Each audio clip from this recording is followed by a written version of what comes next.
اللهم اغفر لوالدينا، اللهم أكرمهم كما أكرمونا، اللهم ارحمهم كما رحمونا. اللهم إلهنا من كان منهم حيا فأطل عمره في طاعتك، ومن كان منهم ميتا فامدد له مد بصره في قبره. اللهم حبب إليهم الإيمان وزينه في قلوبهم، وكره إليهم الكفر والفسوق والعصيان، واجعلهم من الراشدين.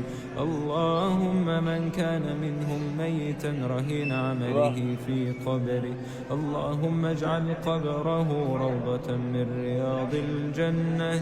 اللهم اجعلهم يقومون من قبورهم مطمئنين يا رب العالمين. اللهم اغفر لهم وارحمهم وعافهم واعف عنهم وأكرم نزلهم ووسع مدخلهم، واجمعنا بهم في الفردوس الأعلى يا رب العالمين.